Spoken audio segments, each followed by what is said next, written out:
오행의 정의는 균형을 이루어 상대적 완결성을 유지하면서 다양한 현상으로 변화를 보이는 음양을 5가지로 크게 구별을 한 것을 말합니다.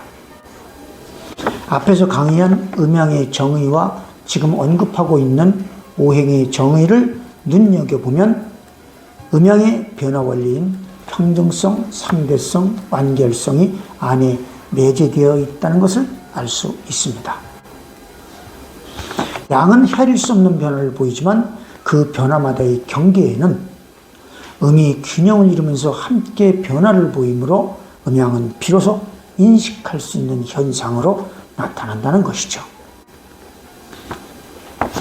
이것이 오행이며 그 성질을 5가지로 크게 구별을 해놓은 것이 목화토금수입니다.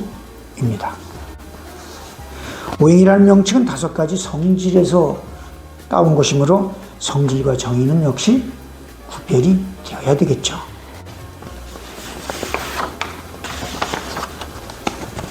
오행은 균형을 이룬 음양이므로 음양과 오행은 원칙적으로 같은 것입니다.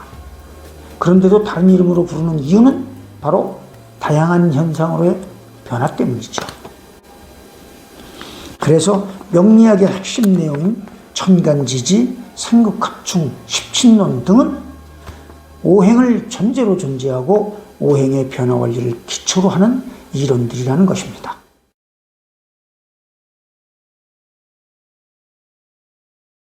오행은 균형을 이룬 음양이 헤아릴 수 없는 변화를 보이는 것을 목화토금수 5가지로 크게 분리를 해놓는 것이다. 이렇게 말씀을 드렸습니다. 물론 목을 나무로만 본다든지 화를 불로만 본다면 진리를 이해하기가, 진실된 의미를 이해하기가 쉽지가 않습니다. 실제로 시중에 나와 있는 책들을 보면 그렇게 나와 있는 것들이 많죠. 갑목은 큰 나무, 을목은 나뭇잎. 이렇게 선변을 가지면 갑목, 을목을 이해하기가 쉽지 않다는 의미입니다. 물리적인 것도 좋지만 물론 나무가 포함이 됩니다. 큰 나무, 작은 나무도 포함이 되는데 실질적인 역할이 대단히 중요하기 때문이죠. 그래서 개념적으로 이해하는 것이 중요하다. 이렇게 말씀을 드립니다. 그 목화토금수 중에서 토의 개념을 먼저 좀 짚고 지나가야 이 목화금수를 각각 설명이 들어갈 때 좀 수월할 수 있기 때문에 먼저 토의 작용력을 먼저 짚고 지나가고자 합니다. 고전으로 잘 알려져 있는 역학에 보면 태극은 양의를 낳고 양의는 사상을 낳고 사상은 팔계를 낳고 등등의 글이 있습니다. 여기서 태극은 양의를 낳고 양의는 음양입니다. 그럼 음양은 다시 또 다른 음양들을 낳는다는 의미죠. 그것이 4가지 상이다. 그런 의미입니다. 그걸 명리학 입장으로 제가 판단할 때는 목화금수를 의미하는 것으로 보죠. 4가지 상. 그러면 토가 없죠. 여기서 태극은 양의를 낳고 할 때 이 낙호하고 양의는 또 사상을 낳고 할 때 낙호가 다른 것인가? 요게 이제 문제가 될 수 있습니다. 태극이 음양을 낳는 이치, 그리고 각각 음양이 각각의 또 음양을 낳는 이치가 다른가? 저는 다르지 않다고 봅니다.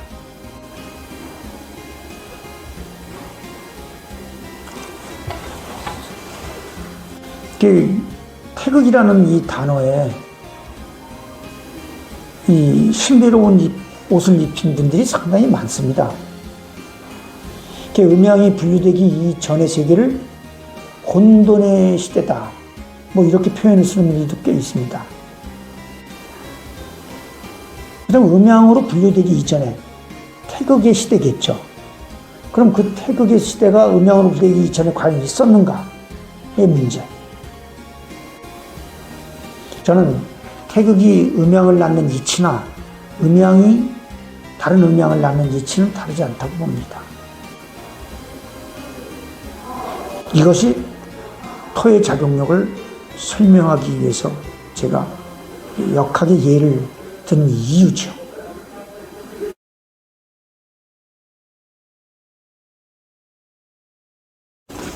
목화금수 사행은 흙에서 나서 흙으로 돌아갑니다. 흙은 그 자체가 사행으로 구성이 되어 있다는 필연적인 관계가 있다는 것이죠. 그래서 오행인 목화토금수입니다. 흙은 흙만이 가지고 있는 그 독특한 작용력에 의해 사행의 모습인 인식할 수 있는 현상을 낳는 것입니다. 토는 사행의 변화를 보일 수 있는 몸통이라는 뜻이죠.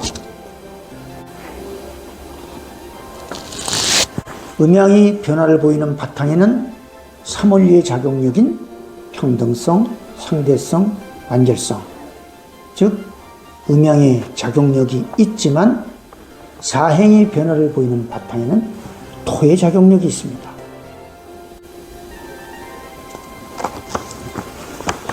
여기서 굳이 삼원리의 작용력과 토의 작용력을 구별하고자 하는 이유는 음양과 오행의 관계를, 그 특성을 좀 더 뚜렷이 살펴보고자 할 뿐, 음양이 균형을 이루고 있으면 이는 이미 오행이므로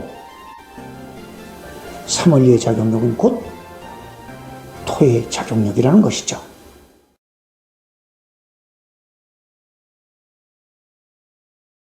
토는 그 자체가 양토와 음토로 나뉘어져 있습니다. 이는 토 역시 오행의 지위를 가지고 있으면서 양토로서의 작용력과 음토로서의 작용력을 가지고 있음을 의미하는 것이죠.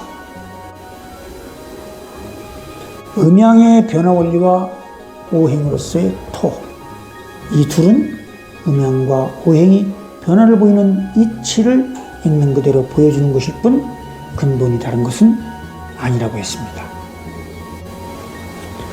따라서 명리학을 얼마나 이해하느냐의 문제는 오행의 변화 원리를 주도하고 있는 양토와 음토의 작용력을 얼마나 이해하느냐가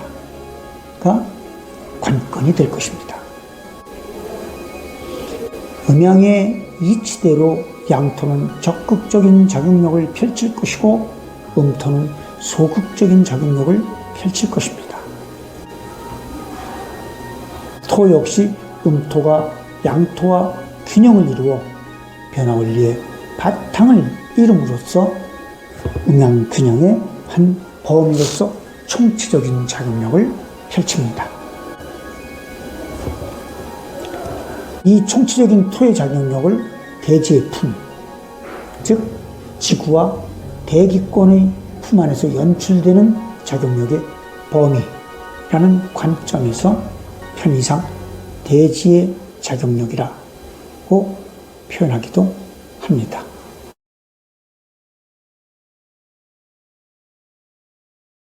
명리학 입장에서의 중화란 음양의 대립적인 시각에서의 균형은 물론이고 음이든 양이든 극성에 이르는 기운을 흡수해서 작용력을 거쳐 새로운 기운을 생성하게 함으로써 총체적인 균형을 이루는 것을 말합니다. 여기서 균형이란 음양의 상대적인 개념을 의미하는 것이고 중화란 다수의 균형을 이룬 음양, 즉 목화토금수 오행이 안정과 조화를 이룬 것을 말하는 것이죠.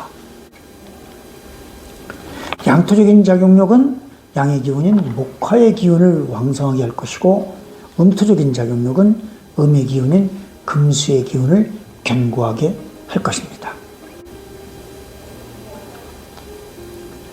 봄과 여름은 적극적인 양의 계절로서 생명력이 솟아오르고 꽃이 만발함으로써 꽃 속에 결실의 기운을 품은 목화의 계절이며 가을과 겨울은 음의 계절로서 양의 기운을 수용해서 응축시킴으로써 결실과 씨를 견고히 하는 금수의 계절이죠. 여기서 수렴이란 거두어들인다는 의미가 있고 또 여럿으로 나뉘어 있는 것을 하나로 모아 정리한다라는 의미가 있습니다. 또 응축은 한데 엉겨 굳어진다는 뜻입니다. 비슷한 단어로 농축이 있죠.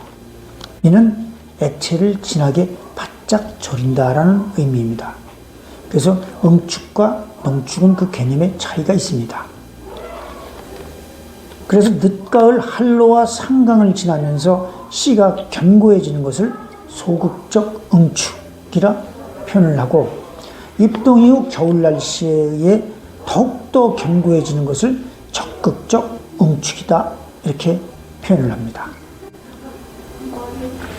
한편 지구는 중심으로부터 화토금수목의 순으로 이루어져 있습니다. 극양의 기운인 핵을 부드러운 흙이 감싸 안고 그 기운을 흡수해서 담금질을 거쳐 보다 견고한 금의 생을 도우며 이 금은 다시 수를 생합니다. 그리고 음의 공간인 수의 기운에 뿌리를 내려 생명력의 상징인 목의 기운이 왕성하게 되는 것이죠. 그렇다면 생명이 계속 살면 되는 것이지 멸은 또 무엇일까요? 만일 멸이 없고 생만 있다면 목 기운이 지나치게 되고 목은 곧 양의 기운이므로 음의 기운인 수가 말라버리게 되겠죠. 대기권을 포함한 지구는 음으로서 물질이고 공간이지만 화생토, 토생금, 금생수, 수생목의 순으로 생을 도와 오행의 흐름을 보여주고 있는 하나의 생명력이며 또한 생명력의 상징인 목기운이 가장 왕성해질 수 있는 바탕이죠.